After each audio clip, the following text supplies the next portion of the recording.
subscribers. 1 minute though. Okay.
I'm so sorry. I'm so sorry. I'm here. I needed a drink. I needed a drink in my cup. So sorry. Hi, how's everybody? Did I miss a whole bunch? No, not really. Hello, hello, hello. Oh my goodness. Oh, so bright. How's everybody? How's everyone? Hi, hello, happy Friday, or maybe not Friday, it all depends. I haven't done this all week. I've been behind. I have failed miserably at my job. Just YouTube job. Just saying. Hello. Freezing, I know. It's very cold. Jason, hello. I don't like this. I don't think I do. I'm gonna drink it, but it's not my favorite. Hello, Trev. So I just want to tell everyone because I'm so excited. My daughter, Little Raindrop, she had her 4th interview today for MAC Cosmetics, and she got the job. I'm so excited for her. So dang excited. So freaking excited. What is that, Mike? That is the most random amount. You did not need to do that. We're going to put that in the ring fund. Shh, I won't tell anyone. I appreciate you, Mike. But she got the job at MAC. I'm so freaking excited for her. So the last job, so right now she's working 2 jobs. And her last job prior to that one, she was working for Elizabeth Arden. And they were bringing the MAC counter to her store. And all the girls were fighting over it. And you know what kind of girls I'm talking about. If you think about that industry, the type of women, I'm going to say women because they're not young. They're just snooty. And they never gave my daughter the opportunity to grow. You know, they had her fill other spots, but when you're 19 and you're trying to push, I know there's a lot of men in this chat, and I apologize, but when you're trying to push a makeup brand, well, more skincare, Elizabeth Arden, which is primarily for the older folk. It's very difficult. Very difficult. She did well, but they would not give her another chance. So I'm so excited because she got like the best counter that she could potentially get. So I'm very happy for her. And Miss Queen, I had you on, I did the thing. Oh man, I don't even have all my messages on. I did the thing where I said, hold on before you do anything. I need you to see Miss Queen's reaction. And she's like, what are you talking about? And so when I wrote that to you in your chat, she was watching your reaction. I didn't know how you were going to react, but I assumed you were going to be amazing at it. And she was just so excited. She's like, okay, she's all hyping me up over there. So anyway, that's my good news. And then Red came home after work today, and we think, fingers crossed, that the Jeep is fixed, at least for the moment. So I'm hoping that works because it was overheating today. So I hope that all is well with that, because is she in an Ulta store? Jason, no, not in Ulta. She's in a department store within the mall where they have different makeup counters, you know, like Clinique, Bobbi Brown, MAC, if any of this sounds familiar to you. But the fact that you said Ulta, Jason, I'm assuming you know a little bit of something. But no, she's like all professional. So I'm very excited. But anyhow, hi, how is everyone? I hope you're all well. We have Chaos here with us, so hopefully she doesn't get too chaotic. Hello, Mike. Okay, so we're 7 minutes in. I think I can get started here. I think we can start this.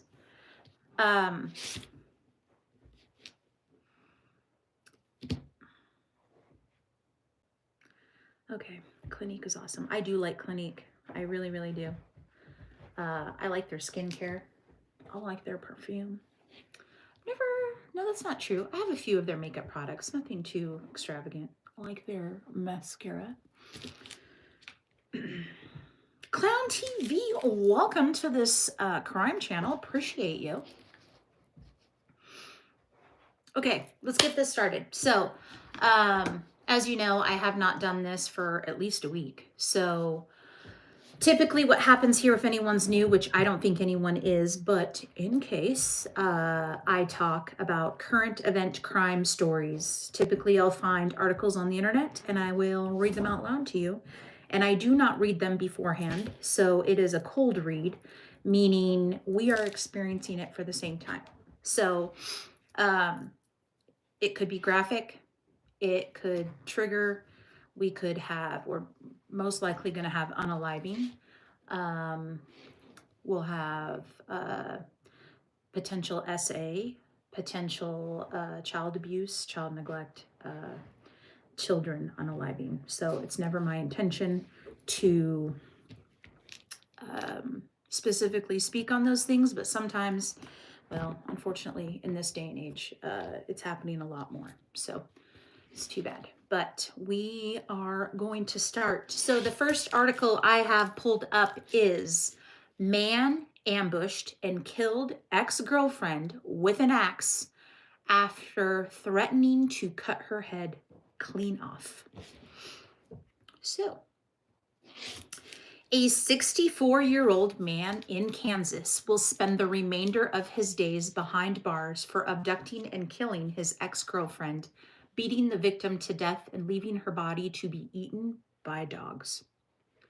Shawnee County District Court Judge Brett Watson on Friday ordered John Ewing to serve a sentence of life in a state correctional facility for the 2021 slaying of Deborah Ann Stevens. A jury in February found Ewing guilty of 1 count each of first-degree felony murder and second-degree reckless murder. Atop the life sentence, Watson, who also ordered Ewing to serve an additional 344 months, more than 28 years, for a spate of other felony... What do you got? I'm sorry. You have something? Okay. For other felony charges of which he was convicted, including aggravated kidnapping, aggravated burglary, criminal threat of violence, and interfering with law enforcement evidence. According to a news release from the County District Attorney's Office, emergency medical personnel and deputies with the Shawnee County Sheriff's Office at about 5:30 p.m. on December 27th, 2021, responded to a call regarding an unresponsive adult female at a mobile home lot in the 800 block of Southwest 57th Street in Topeka. Please get down. Do not start, man. Let me at least get through this one article. Upon arriving, first responders said they entered a trailer and immediately located a deceased adult female who was later identified as Stevens. She was pronounced dead on the scene with authorities, noting that she appeared to have suffered blunt force trauma to her face, torso, and arms. Hello, Jeremiah. Ewing, who was identified as Stevens's ex-boyfriend, was on the scene when deputies first arrived and was taken into custody. Court documents obtained by Topeka NBC provided additional details about the crime scene and Ewing's arrest. The report states that when emergency medical personnel first discovered Stevens's body in the trailer, there were big chunks of flesh missing from her face, and dogs were reportedly eating different parts of her body. Prosecutors were able to obtain surveillance footage from Stevens's home security system that showed Ewing attacking Stevens from behind, grabbing a hold of her hair, and dragging her in the direction of the trailer. The footage then showed Ewing reach into the trailer and grab an axe that Stevens kept inside the door. Ewing reportedly used the axe to repeatedly strike Stevens in the head before tossing her into the trailer. As Ewing pulled her into the trailer, he could be heard saying, "I will kill you." The couple had a history of domestic violence incidents, with authorities responding to 44 calls at their home between April of 2020 and April of 2021. At trial, prosecutors said that just 2 days before Stevens was killed, Ewing was arrested on felony drug charges and blamed Stevens for his arrest. Before he was released on bond, they said he told another inmate that when he got out, he was going to kill Stevens and cut her head clean off. And that's the end of that one. So there's that. Hey, fools, hey! By the way, fools, if you can hear me, I think Red helped out with the Jeep. So I think we're going to be good. I had to go to the little grocery store here, and when I drove to the grocery store, everything was fine. But when I was driving back, I was very much afraid that the engine was going to cease. So I made it back. Everything was great. Red looked at it. Red made some adjustments. And so it very well could be taken care of, but I'm still getting that OEM part. So word to the wise, if you're in jail, don't say anything. Exactly. Hello, Phoenix. What's crazy is the dogs included in that. Oh man, she looks like somebody I knew before. All right, my loves, we're gonna move on to the next one. All right, man faces murder charge after bump of straight fentanyl leads to woman's overdose death. A 26-year-old man in Texas has been arrested for allegedly killing a 24-year-old woman by allegedly giving her a lethal dose of fentanyl. What are we drinking tonight? Oh, hey, a-hole. Jameson and strawberry lemonade. We're trying something different. Eric was taken into custody last week and charged with 1 count of fentanyl murder by delivery in the death of Erica Russell. According to a probable cause affidavit, officers with the Tomball Police Department on the morning of August 4th responded to a request for a welfare check on Erica at her apartment. The caller said that Russell had not been answering her phone. Investigators learned that Russell went out on the night of August 2nd and failed to show up for work the following day. A co-worker told police that Russell had overdosed in the early morning hours of August 3rd and went to the emergency room at Houston Healthcare for an apparent fatal an apparent fentanyl overdose. The boyfriend accompanied Russell to the hospital, police wrote in the affidavit, describing him as a known narcotics user. Police made contact with him, who informed them that after the emergency room, he brought Erica back to her apartment sometime in the early morning hours of August 3rd. In an interview with police, he allegedly said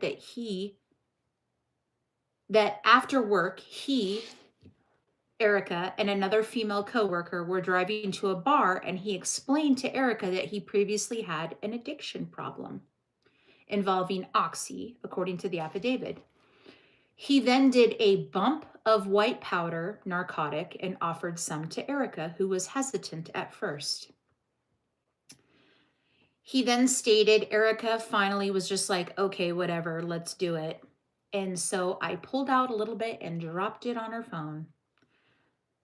He allegedly continued, adding it was straight fentanyl that was in rock and powder form.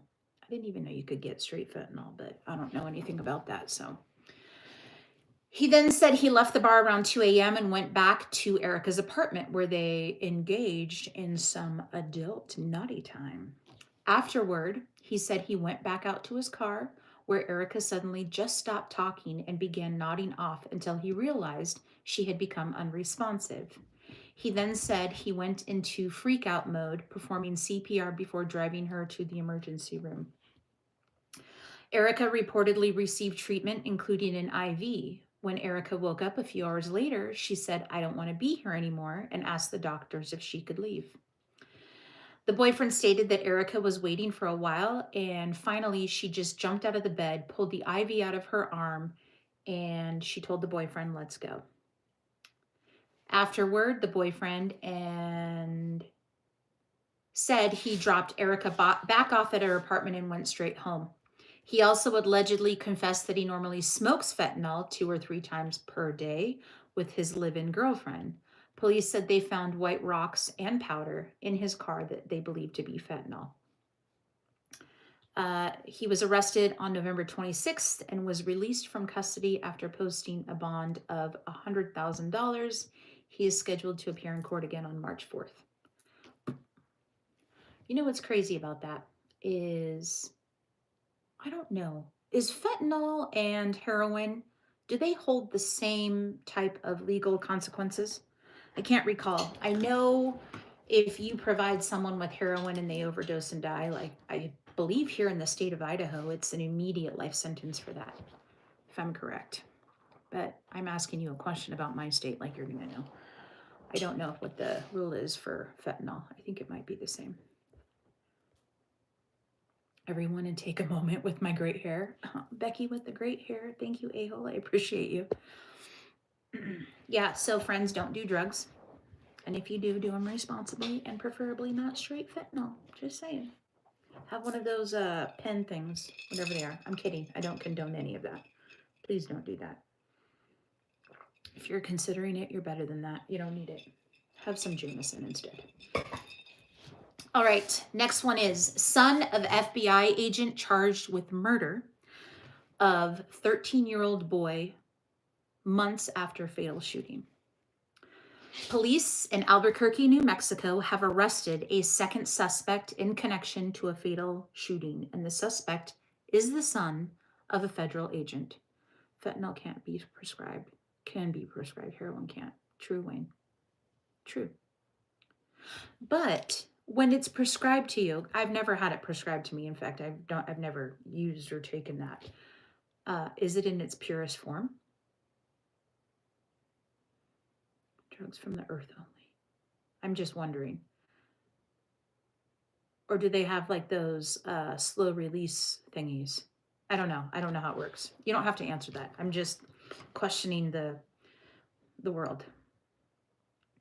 Thomas Ace, 21, was arrested on December 5th after investigators tied him to the August shooting death of Michael Tubb, 13, who was in a vehicle that Ace allegedly fired at during a shooting incident on August 18th. Another unnamed teenager who was in the car was also injured but survived. Ace faces several felony charges related to the shooting, including an open count of murder in the first degree. News coverage of the arrest also pointed out that Ace is the son of FBI's Special Agent Brian Ace, who is well known in the region and makes occasional appearances in the local media to discuss crime-related issues. Oh my God, stop, girl. You know I'm busy. The first suspect to be arrested in connection with the fatal shooting was Michael Flores, 22, who was booked into the Metropolitan Detention Center on November 13th. He also faces an open count of murder in the first degree. It was later determined by investigators that Ace was with Flores when the shooting happened. An ABC affiliate reported that the spokesperson from the Albuquerque Police Department said that Ace was accused of firing on a vehicle at 4th Street Southwest and Atlantic Avenue Southwest in downtown Albuquerque. That vehicle was being driven by a 17-year-old girl who was the other victim of the shooting. Tubb was her passenger. In addition to the felony murder charge, Ace also faces charges of shooting at or from a motor vehicle, aggravated assault with a deadly weapon, aggravated battery with a deadly weapon, 9 felony counts of tampering with evidence, 9 counts of conspiracy to commit a felony, and 2 counts of attempting to commit a felony. He's being held at the Metropolitan Detention Center without bail. Tell me how that works. We got one person who clearly gave someone an overdose of drugs, which she's partly to blame for that. And then we have someone who pulled the trigger. What did I miss here? Is the skin patches? I'm here. Hello. Hi, Phoenix. Okay, I didn't miss a whole lot. Wait, Allie, what did you say? Allie had a big thing. Oh, gee, they freaked out, threw him in the car and left him to die. Yikes. You know what I hate? I'll be honest with you. They used to do them, and maybe it's just because my algorithm has changed, but because I scroll more on TikTok than I do on YouTube, because like Fools has mentioned, the only feed that I get on my YouTube is the ones I was going to say subscribe to. So I don't see all the random stuff that's out there, but I remember seeing those videos where people would see people non off at like the gas station or the gas pump, and people are taking videos and passing them out on the internet. And I think that's really shitty. It's really shitty. Shitty thing to do. But anyway, those were popular at one point in time. They still might be.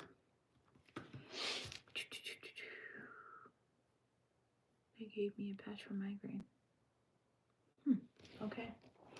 All right, so the next one is 14-year-old charged with murder after allegedly shooting 19-year-old in a gun purchase gone wrong. A Florida teenager was charged with second-degree murder a year after he allegedly shot and killed another teenager who attempted to buy a gun from him. The Marin County Sheriff's Office announced the arrest of the 14-year-old boy, who was not being named here due to his age, in a Facebook post on December 4th in connection to the shooting death of 19-year-old Griffin Smith on December 2nd, 2023. Smith was found with a bullet wound in his white pickup truck, which had crashed near a community center in Ocala, Florida. He was brought to the hospital where he died from his injuries. Police learned that Smith was set to meet with the suspect, who was 13 years old at the time, to buy a gun from him earlier that afternoon. A 13-year-old purchasing a gun from someone on the street. Oh, excuse me. A 13-year-old selling a gun. Good grief. At some point, the deal went awry, and the younger teenager allegedly fired at Smith's vehicle as he tried to get away. The gun that Smith was intending to buy was found inside the vehicle. It's not clear that the gun found in the car was the one that fired the fatal shot. The Marin County Sheriff's Office stated in its post that the suspect was arrested by the Alachua County Sheriff's Office on December 13th, 2023, but fled in a stolen vehicle with a firearm. When he was charged with Smith's alleged murder, the suspect was already in custody at Marin County Regional Juvenile Detention Center for violating probation on separate charges. Police had attempted to interview him about the Smith shooting in November, but he refused to cooperate. Sense of wonder high. They stated that detectives were able to get a warrant to arrest the suspect after gathering DNA evidence and witness statements that confirmed the suspect had committed the alleged crime. Detectives also reportedly followed bank records that Smith's social media accounts to bolster their case. In an interview with a local CBS affiliate, Marion County Sheriff's Office public information officer said that while the juvenile refused to talk to police, he apparently bragged about the alleged crime to others. He making multiple contacts with different folks who either witness accounts or they had heard a story from somewhere, even from allegedly the suspect himself, who had been boasting about his interaction of him shooting Smith after they had met up to buy and sell a gun. I hate how they end these. Larry, how are you? Yeah, so a 13-year-old selling guns. I don't know what you were doing at 13, but I was wearing big baggy clothes. I dressed like a boy. I never wore makeup, and I was probably out riding my bike. So to think the 13-year-olds these days are out on the streets selling guns and drugs is insane.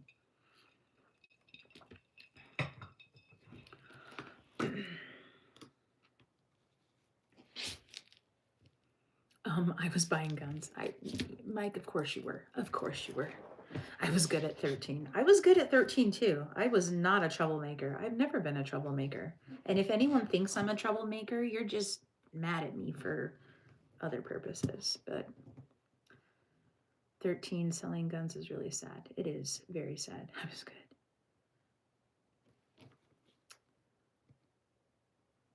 Had no cash. Jeremiah, if you had a gun to sell, you could have done that. Good grief. I can't even imagine. Can't imagine. All right. Didn't have to go to the street. I was 13 when I got my first tattoo. Are you serious, Rick? Is that a joke? Are you being funny? 13. Can I ask if you really got a tattoo at 13? What was it? Was it a smiley face? I was playing 3 different sports at 13. Well, what grade is that? 7th grade? That's 7th grade. Yeah, I was in volleyball, basketball, and track. So, yeah.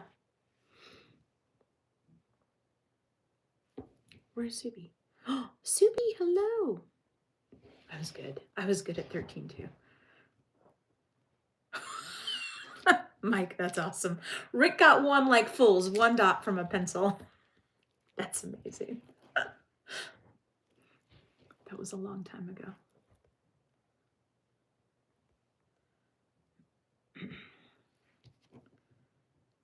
Thank you, Wayne. I appreciate you. And Wayne, I do want to tell you, since I'm right here, I had a wonderful conversation with you.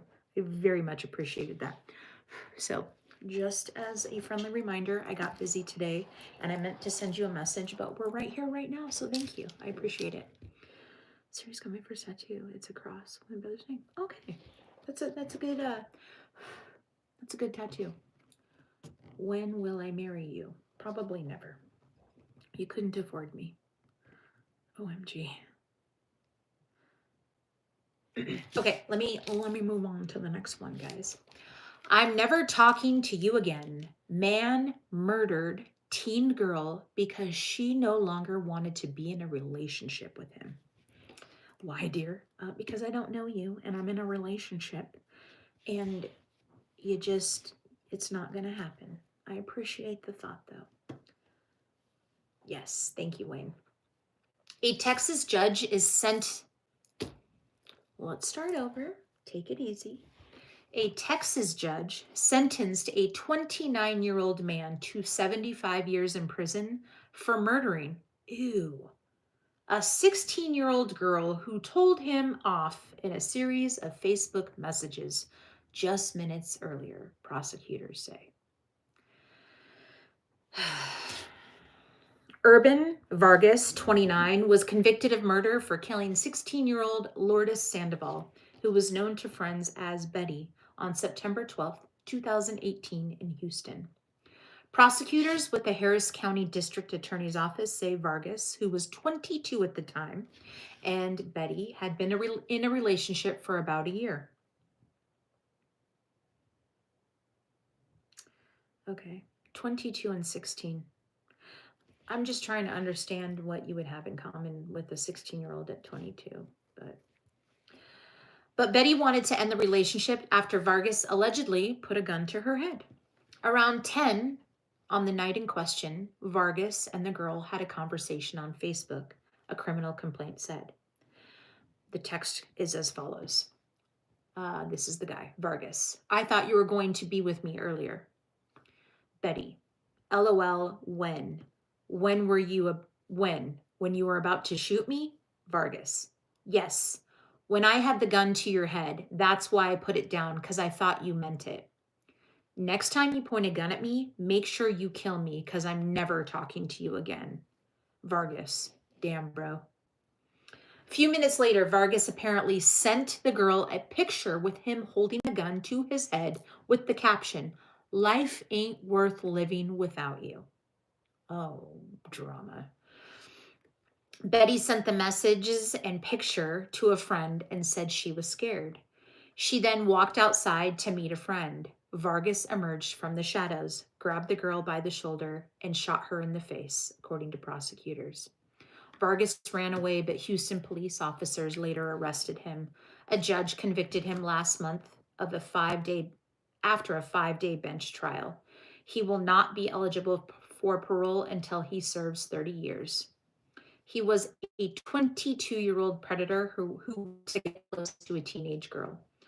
5 minutes after she told him it was over, he killed her. Harris County District Attorney Kim Ogg added, no one should ever lose their life to domestic violence, and the cause is especially tragic because this woman was so young and had so much to live for. We mourn her loss with her family. 16-year-olds is very much a child. And I don't know who was okay with that relationship, but ladies always want to date a guy that can buy the beer. Sugar tits! She was very young. Yes, she was. But I don't know why a 16-year-old was with a 22-year-old or vice versa. It's just disgusting. All right. Woman danced in her handcuffs after stabbing her boyfriend to death in apartment. A Chicago woman who was arrested and accused of murder after DNA evidence connected her to the fatal stabbing of her boyfriend was also accused of dancing during her initial arrest. The Chicago Police Department reported on December 3rd that Whitney Wilcox, who's 40, had been taken into custody and charged with first-degree murder months after the stabbing death of her boyfriend, Jeremy Rogers, who's 42. The incident took place in February, and Wilcox had been arrested at the scene, but new court records stated that during that arrest, Wilcox allegedly asked a Google device to play music, then proceeded to dance while handcuffed.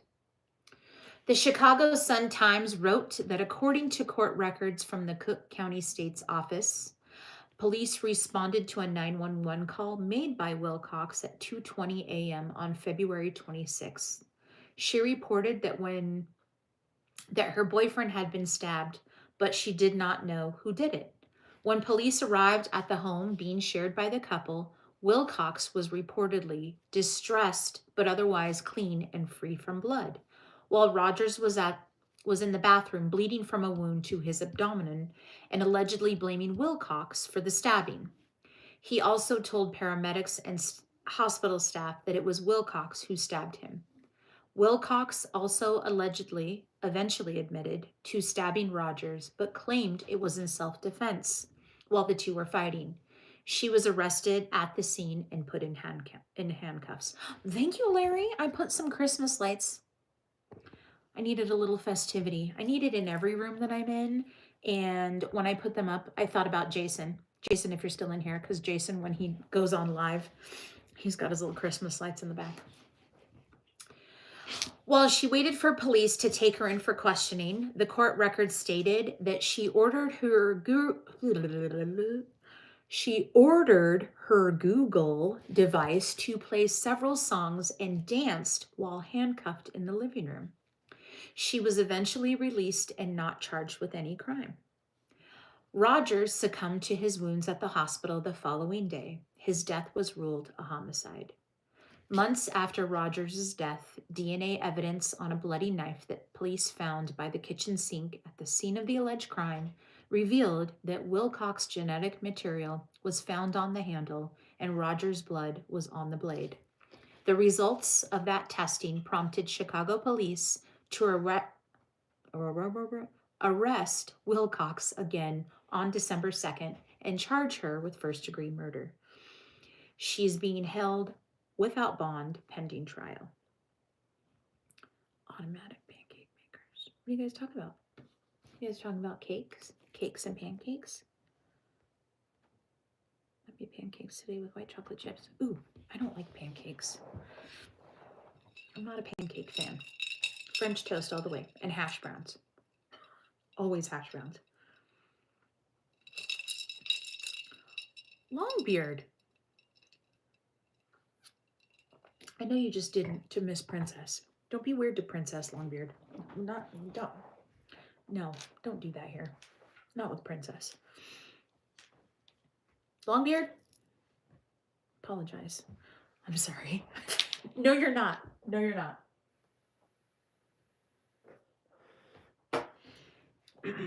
Eggs and sausage.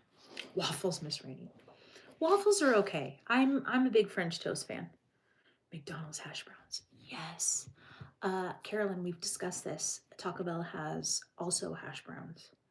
And you can get them with a taco. Not together. But if you wanted tacos and hash browns, you can have the best of both worlds. And I found that out when Fools and I went across the country. I really wanted hash browns. And he pulled into damn Taco Bell. And they sell hash browns there, which is just as good as McDonald's ones. How am I today? I'm well. How are you? McDonald's hash is nasty. Jeremiah, to each their own. I love me some hash browns from McDonald's. No, McDonald's isn't food. We're talking about hash browns. Y'all got a biscuit bill? No, but that sounds amazing. Arby's potato cakes with queso. Okay, I'm going to keep talking while y'all talk about food and make me hungry. Landlord and brother killed tenant in front of family during dispute over hot water.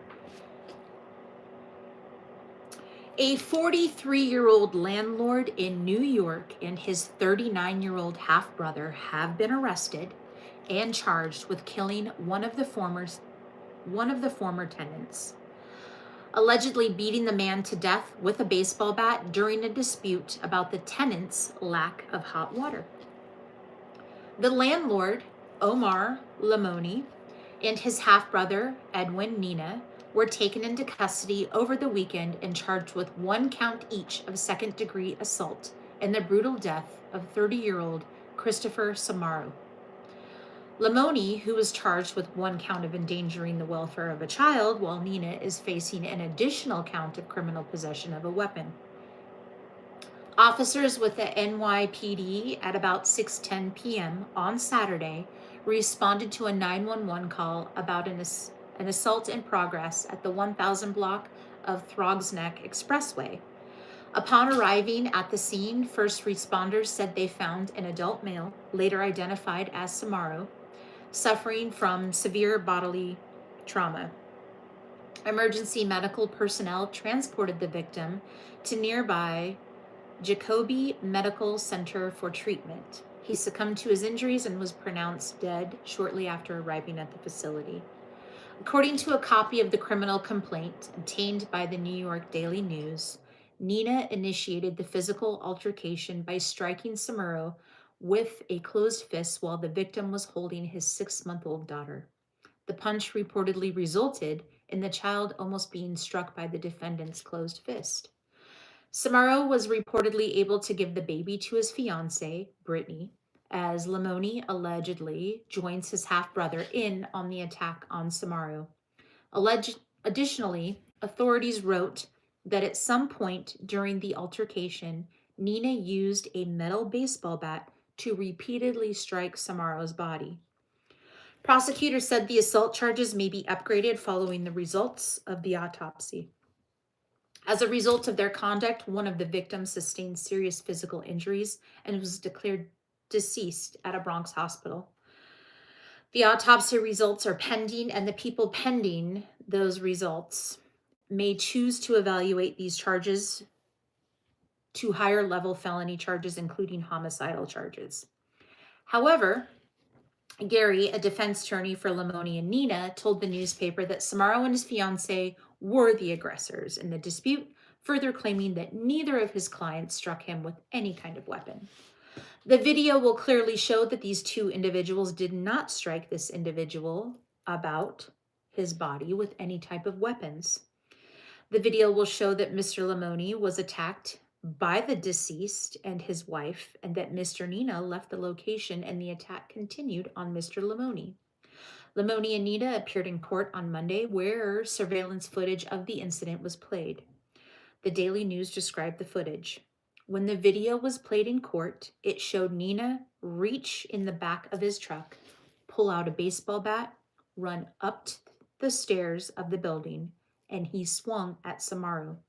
The video also showed a continuously escalating series of fights between the landlord, his brother, and the couple for more than 12 minutes, ending with Samaro collapsing on the steps of the building before he made it inside.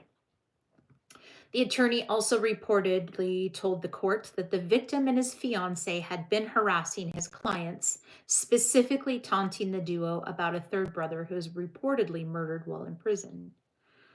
What he does is constantly harass my clients, Mr. Lamoni and Mr. Nina, telling them that he is glad their brother is dead and that he will do the same to them. Matter of fact, this is what he stated to Mr. Nina on the day of this incident. The attorney further claimed that Samaro and his fiancée had been evicted in September but refused to leave. Shears told News 12 that she and Samaro moved into the building in 2022 and that they had not had any hot water for 3 months. Records from the NYC Department of Housing Preservation and Development showed that 67 complaints had been filed against the property and 17 violations were found since the beginning of 2023. Shears also told the station that she and Samaro had been making partial payment for rent because the hot water in the home was constantly cut off. Following their arrest, Lamoni was given supervised release, while Nina posted a $10,000 cash bond. As conditions of their release, the brothers are prohibited from having any contact with Shears. Both men have pleaded not guilty to all charges. Can you imagine being charged for, what did they get charged for? I read it and I don't even remember.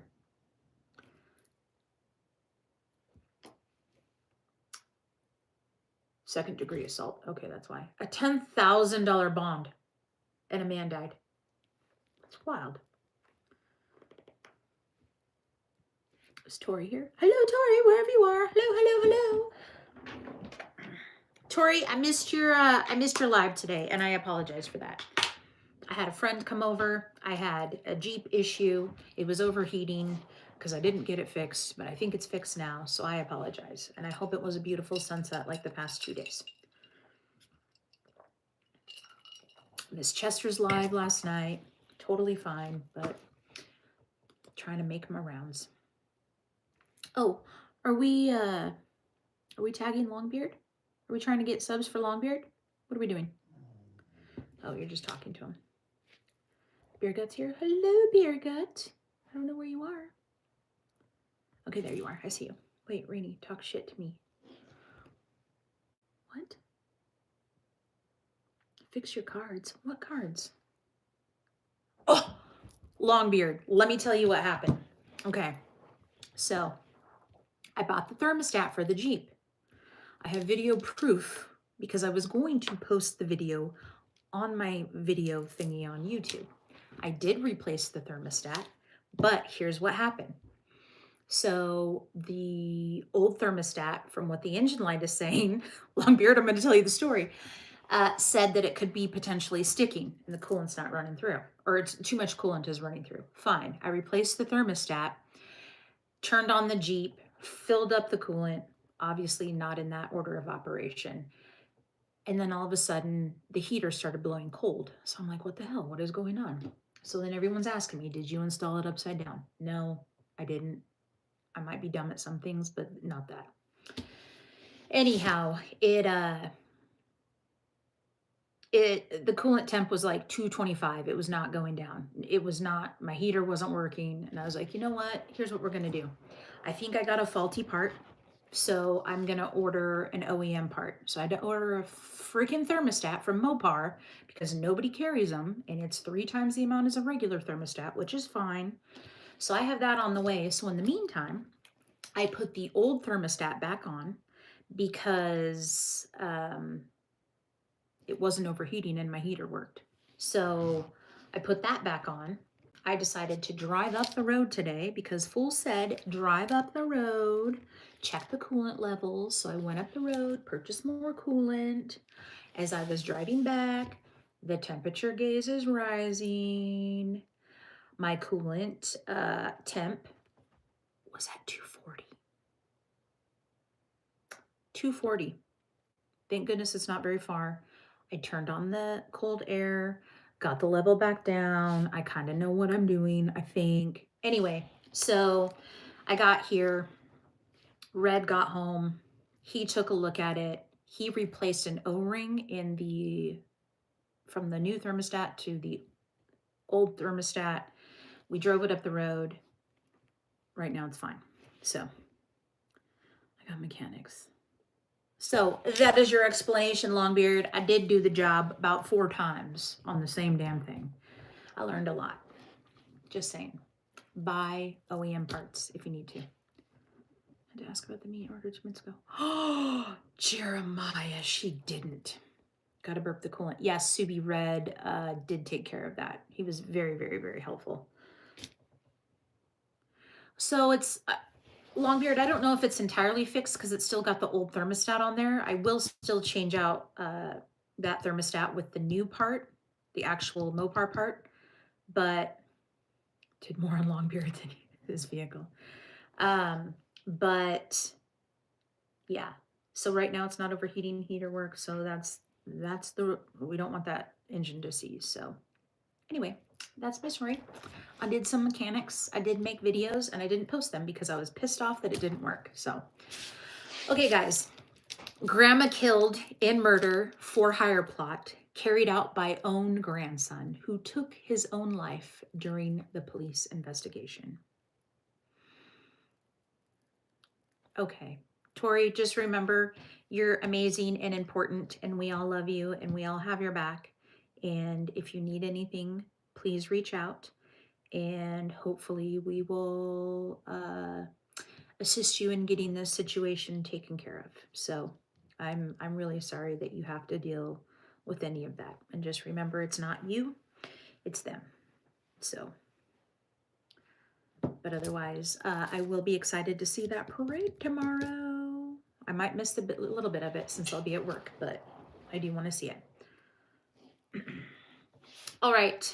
A Virginia man hired someone to kill his 97-year-old grandmother, with the alleged hitman being indicted this week before later taking his own life as cops investigated her death, according to police.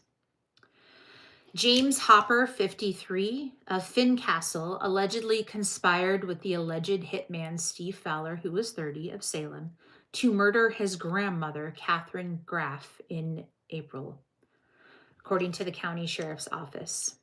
Fowler got hit with an indictment on Tuesday for aggravated murder for hire and is currently being held without bond after being taken into custody earlier this year.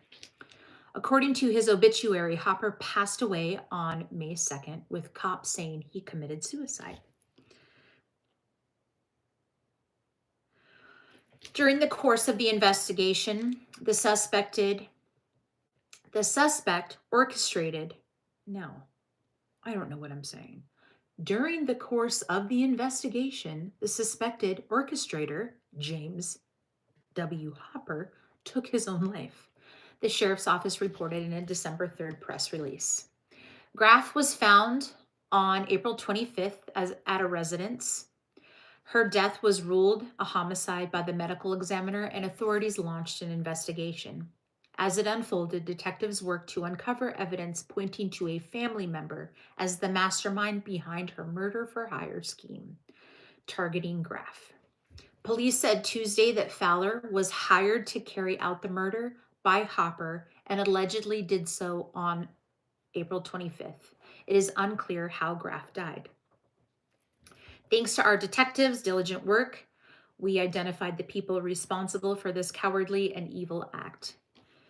In his obituary, Hopper was described as being preceded in death by his wife Ashley and grandparents Catherine and William. He is survived by his daughter Allison, parents James and Susan, sister Carol, and nephews Jake, Brendan, and Brendan. Attempts to reach the family have been unsuccessful. According to local reports, Fowler's indictment marks the second murder-for-hire plot that's been uncovered in the area over the past week, with one popping up in nearby Henry County. In that case, 44-year-old woman is facing charges of criminal solicitation of murder and conspiracy to commit a felony after she was caught on audio and video allegedly discussing plans to hire a hitman to carry out a robbery and murder. Virginia criminologist Dr. Todd Burke said that the murder-for-hire orchestrators like these often have to be caught in the act of planning a hit. So Hopper's suicide likely caused some trouble for authorities in bringing forth an indictment. There are a lot of motives for murder-for-hire. It takes a really good investigation to uncover what actually has happened. It is even more complicated if the person who did the hiring dies. That was that one. What are you saying, Longbeard? You trying to, what are you doing? Okay.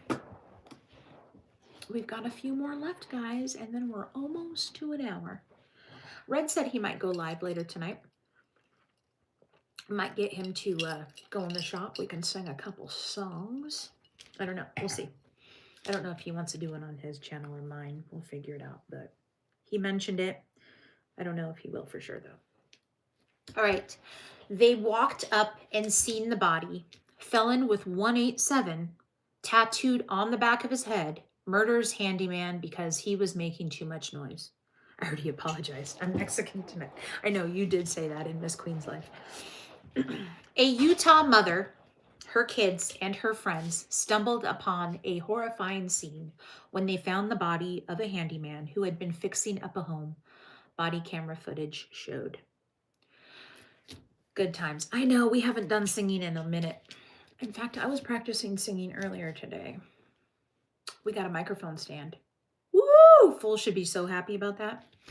The woman said she had returned to the Salt Lake City area home on May 28, 2020 to find the man later identified as 39-year-old Melvin Tony Martinez unconscious in the driveway. Rainey just laughed. I did laugh, Longbeard. There's a gentleman who's not breathing, whose heart's not beating in the driveway, she told 911 dispatchers. He's just laying on the ground. He's dead. I don't feel a pulse. Body camera footage obtained by Law and Crime showed the woman tell an officer that she was bringing the boys to the West Valley City home from a sleepover when they saw Martinez's body. One of the boys' fathers said the kids were understandably upset. They walked up and seen the body. Rare breed, hey. Officers did a walkthrough of the scene, which showed blood throughout the driveway and backyard. 2 officers held up a sheet to shield Martinez's body from public view as cops investigated. Detectives later identified the suspect, Jesus Valdez Jr., who lived next door. He was apparently upset about the noise Martinez was making while working on the roof. He was a roofer! Sorry, that was really loud. I got really excited about that. My apologies, guys. We have a roofer in the room. And shot him several times. Valdez pleaded guilty to murder in September and in October. A judge sentenced him to between 15 years and life in prison. As Law and Crime previously reported, Valdez, who was a Sureños 13 gang member and had an extensive criminal history that included attacking both of his parents and threatened to kill an ex-girlfriend. Martinez's family, during one of Valdez's court hearings, noticed the defendant had a 187 tattoo, which is interpreted to refer... Y'all know what 187 means, right? It means homicide, in case you're wondering. That's police code for unalived. So if you ever see someone with that tattooed, Longbeard might have one. I don't know. Actually, I bet you Jesse does. Jesse, I love you. I love you wherever you are. 187. Good movie, too, if you've never seen it.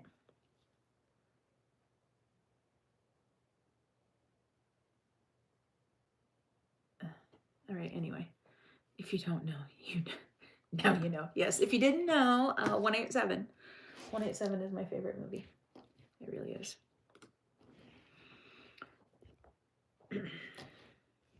Oh, that guy's awful looking. How's everyone doing? Hello, my lover fools. How are you? Are you waiting for the bus? Fools, have you ever done a lesbian? What? Longbeard, what kind of question is that? I bring the fans. You bring the fans? Rare, what do you mean the fans? Your son-in-law is Sureño? Well, his whole face and head is tattooed. I wouldn't doubt it. Some Jameson would be good right now. Yes, it is. It is very good. All right. Gamer with years-long obsession with woman he met online. Okay, all you weirdos. Rainy, I had an all-chick live earlier. Oh. How did that make you feel? Don't tell me. I don't want to know. We're talking about crime right now. And about weirdos online, so get ready. Gamer with years-long obsession with woman he met online posed as an Amazon delivery driver and stabbed her. I'm letting you know right now, Amazon and I are great friends. We have a fantastic relationship. But if any one of you weirdos shows at my door pretending to be the Amazon man, 2 things are going to happen. 1, I'm going to be pissed. And 2, I'm going to have to order other items from Amazon to make sure that you are on your way. I'm just saying, don't show up to my door pretending to be Amazon. 2 Canadian men were arrested and charged with attempted murder after one of them flew to California from Canada and allegedly stabbed a woman and her boyfriend in her home. She knows the Amazon delivery guy by name. Turns out she was a dude. Oh. According to the Montgomery County Sheriff's Office, Devin Wolfgang, 25, had developed a years-long obsession with an unnamed woman he met on an online gaming platform. This ensued him into traveling from his home in Canada with his friend Darius, who was also 25, to the woman's home in Salinas, California. On November 25th, just before 10 p.m., police said they responded to an address later confirmed to be the address of the unnamed woman after several 911 calls came in reporting that someone had been stabbed. In a release posted to the Montgomery County Police website, law enforcement alleged that the male posing as an Amazon delivery driver arrived at the home of the woman he had met online. The woman's boyfriend answered the door, and he allegedly forced his way in and began stabbing the boyfriend with a knife, resulting in multiple critical injuries. The woman grabbed a sharp metal object to defend her boyfriend and was allegedly stabbed and strangled. Both the woman, do you hear that? That was Amazon right there. Don't mess around. Sustained injuries that needed to be treated at a nearby hospital. He also had reportedly showed up with a package as part of his ruse. Inside the package, according to police, were handcuffs, duct tape, and knives. The suspect's plan for these objects was unknown. Pretty sure we can figure that out. Was apparently at the scene the night of the alleged attack and arrested, but claimed that he had no knowledge of what his friend had planned to do. Police released him, but he was arrested the following morning, November 26th, while aboard a plane at the San Jose International Airport that was set to fly him back to Canada. He was charged with attempted murder, conspiracy to commit attempted murder, mayhem, stalking, and burglary. The friend was also charged as a conspirator and faces charges of attempted murder and conspiracy to commit attempted murder. Both are being held at the Monterey County Jail. One of their bonds was set at $4.15 million. Holy bananas. And the others was set at $1 million. In an interview with an NBC affiliate, called this case extraordinary, saying guys coming from Vancouver to Salinas to pose as an Amazon delivery person and stab someone. He added that it was one of the strangest cases he's ever seen. Hey, Cody, how are you? Both men were arraigned on December 2nd after a delay to allow one of them to recover from their injuries. Both of them pleaded not guilty. Their next court date has been set for December 10th. Wild. See, people are weird on the internet. People are freaking weird. Don't give anyone your address. Please. Just letting you know. I hope everyone's okay. I've got 2 more and I'll leave you alone for the rest of the night. Mom arrested in toddler son's drowning death. Allegedly, she fell asleep while he was in the bathtub. Like and subscribe. Thanks, Jeremiah. All right, so this is going to have to do with the child. I tried to refrain from that, if you noticed. Not so many children cases today, which is good. A 21-year-old Iowa woman was charged with child endangerment, resulting in death after her toddler son drowned in the bathtub. Kayla Bavar was arrested on December 4th following an investigation into the drowning death of her 20-month-old son. An announcement posted on the West Des Moines Police Department website said that emergency services responded to a call at Bever's home at about 7 p.m. on the night of October 31st. Court documents stated that Bavar made the call when she woke up and found her son floating in the water. He was taken to the hospital but was pronounced dead. According to court filings, Bavar told police that on the night of the drowning, she started the boy's bath at 6:30 and left the room while the drain was plugged and the water filled the tub. She reportedly claimed that she checked on her son periodically while he was in the tub before she fell asleep. 20 months old, he's not even 2. She later admitted to investigators that she routinely and negligently left her baby son in a filled bathtub for 5-minute increments unattended. When Bever found her son, he was floating on his side and unconscious as the tub overflowed. In addition to what the police called a known act of negligence, they reported that the state of the apartment where Bever lived with her son had spoiled food and trash all over the floors, and that there were diapers containing exposed fecal matter in the bathroom. They also found no food in the apartment suitable for a toddler and no apparent children's clothing. Bever was charged with 2 felonies: child endangerment resulting in death and neglect or abandonment of a dependent person. She remains in custody at the Polk County Jail on a $1 million cash bail.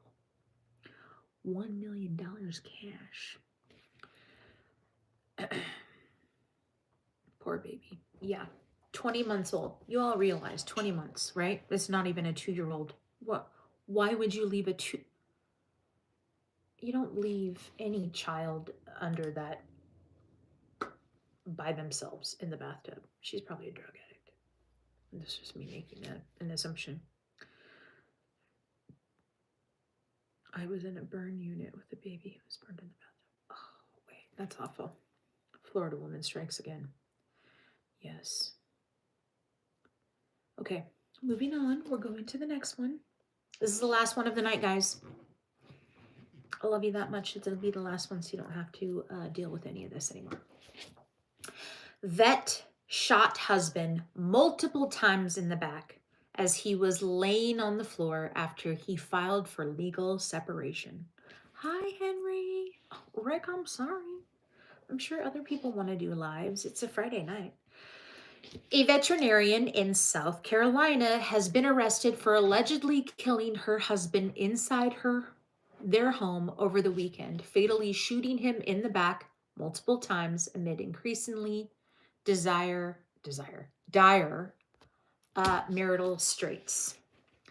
Jennifer Carey Ray was taken into custody on Sunday and charged with 1 count of murder and 1 count of possession of a weapon in the commission of a violent crime in the slaying of Greg.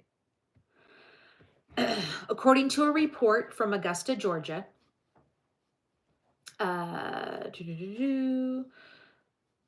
the sheriff's office at about 5 p.m. on December 1st, 2024, responded to a reported shooting at a residence in the 1000 block of Pride's Crossing. Upon arriving at the scene, first responders said they saw Ray walking from the backyard of the house to the front. She was immediately handcuffed and put in the back of a sheriff's patrol car. Deputies then entered the home and reportedly found the husband who was laying on the floor and appeared to have suffered multiple gunshot wounds. Investigators said there were multiple spent bullet casings on the floor around the body, as well as a black handgun that was recovered from the kitchen counter. The county coroner's office, I'm telling you, some of these are all jumbled that it's a tongue twister, responded to the scene and pronounced him dead at 6:30. The office said in a news release. An autopsy is scheduled to take place in Newberry, South Carolina. An arrest warrant obtained by the Augusta Press provided additional details about the killing. According to the report, the document states that Ray acted with malice forethought, meaning she acted knowingly and with the intent to kill when she allegedly shot her husband multiple times in the back and multiple times while he was laying on the floor. Dev, how are you? Authorities did not speculate about a possible motive for the killing, but the couple had reportedly been separated for some time, and the husband had recently filed for divorce. Making sure Chaos is okay. It has been a while, Deb. How are you?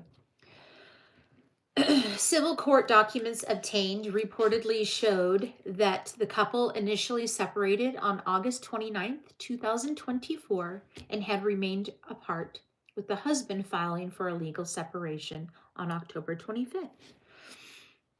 He was not seeking alimony or spousal support from her, the documents show. In the filing, the husband requested a court order prohibiting him and Ray from selling, hiding, disposing, or depleting any material assets.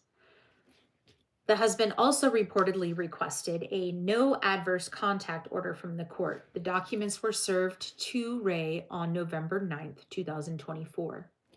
Ray appeared in court Monday afternoon, where her attorney claimed she had been a victim of domestic abuse and that she was hospitalized last month due to her injuries. Ray claimed that she did not immediately pursue charges because her husband was a Marine and the allegations could have jeopardized his livelihood.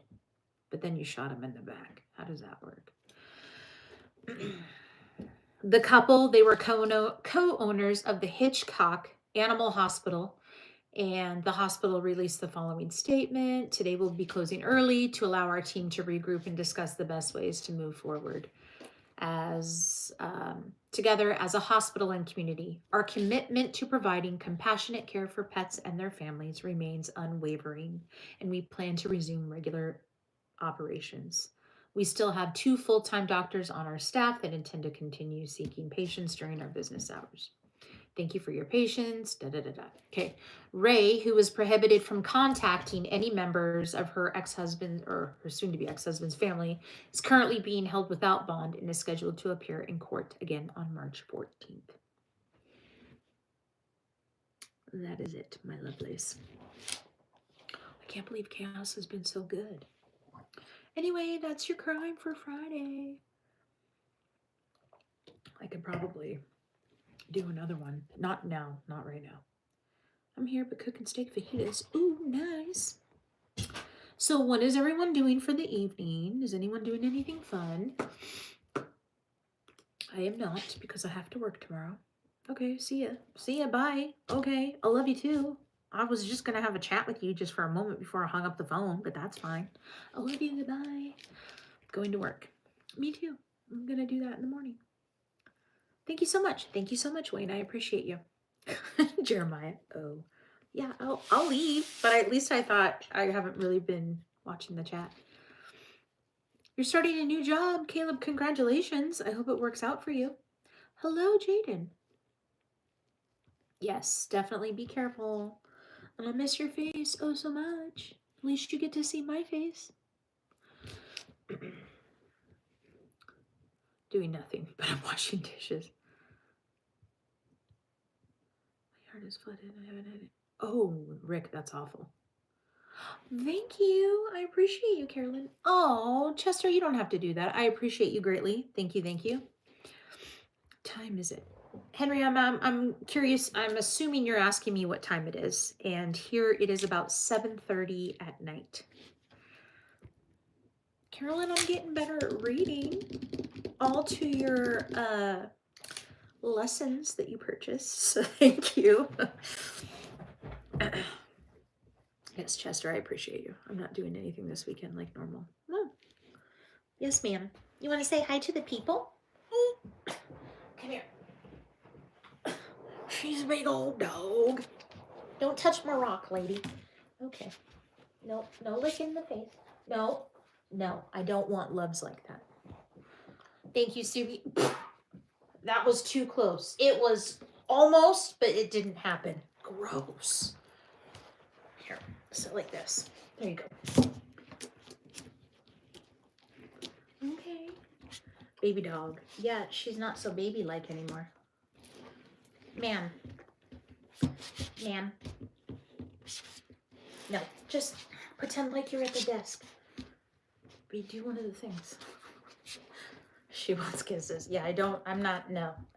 We're not kissing like that. We don't. Miss Queen, stop it. Green tea shot. Green tea shot? Well, you guys know that's in the shop. So, I'm going to vomit. That is disgusting. Don't ever do that again. No. I love you, Miss Queen. It's like, I love you, Miss Queen. Yeah. Ugh. Ma'am, I know you love me, but I don't love you like that. That's too much for me. Way too much. Nicholas, how are you? Shop? Yeah, all of the stuff for green tea shots is in the shop, babe. So cute. Clean her face, chaos. Yeah, don't. Stop, ma'am. Are we going to the shop? Fools doesn't want a dog. Fools. Stop. Stop it.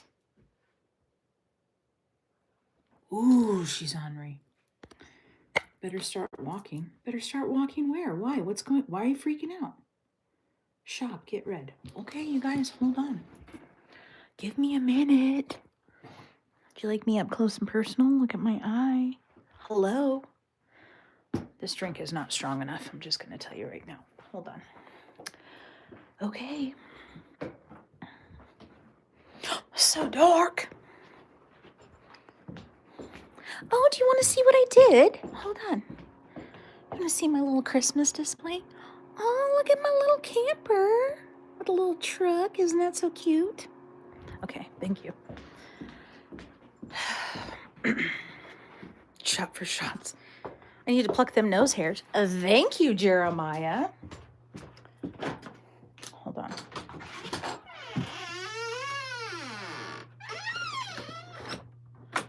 Oh, fools. Well, if you were paying attention to her, it wouldn't have happened. So, who are you going to be upset with? It's so dark in here, people. Hold on. I'm still in the dark. Hold, please. Oh, here I am. Oh, my. What is happening here? Oh, because that's fine. I was trying to record my video.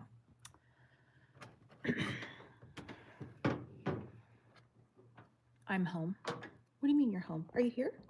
What do you mean you're home?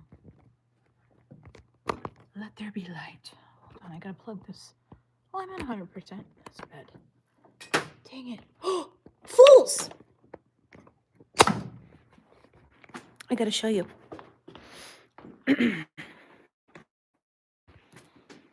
Look at me. I'm a professional singer with a microphone stand. Yes. I needed to show you that. Oh, we're in the shop. I see.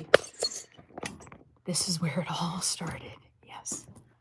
Yes, it did. My goodness gracious. Oh, I knew that was going to be bright. Are you coming up in the world? Am I coming up in the world? Nah, I'm just going to continue just doing whatever it is that happens. No car in the shop, because that's the vehicle I had to drive.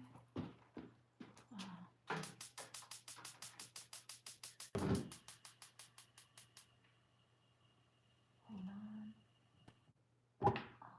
It does that every time. I hate it. Don't watch me.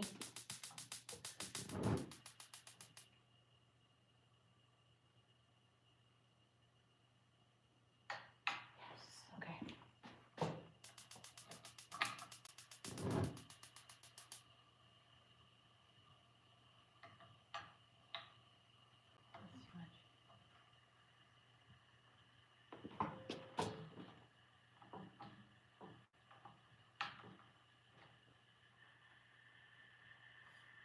Okay. All right, friends. Green tea shots. She's about 6 inches too short. What do we got? We got all the things. What am I missing? Oh no.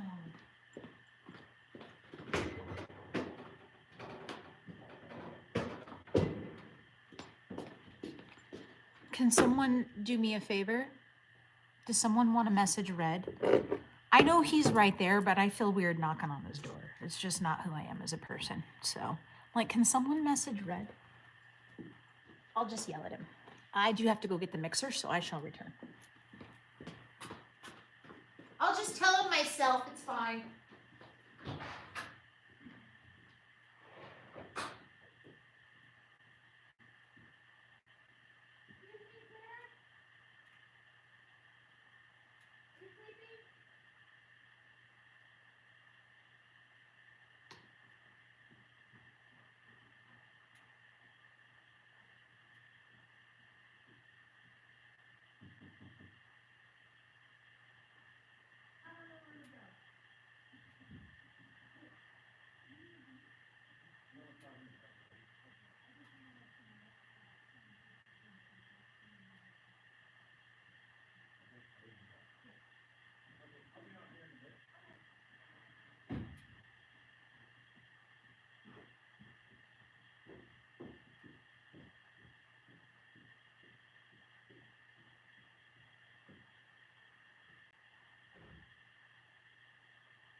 gosh, I'm so sorry. Did you guys stay? Did you leave?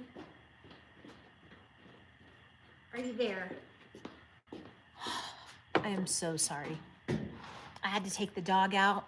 I let Red know. Then the dog wouldn't come back inside. I had to grab my shot glasses, a wet towel. I had to get all the things, ice in the thing. I apologize. I am here. If you left, fair enough. Okay, where's Miss Queen? Okay, you know what? Shit. Guys, I'm gonna have to end this and I'm gonna have to restart. Eddie, I appreciate you. Welcome. I have to restart this. And the reason being is because this is the Crime Live. And if I'm gonna do this, I have to restart it. I have to. Dev, I'm just gonna restart. I have to because this is the crime. This is crime.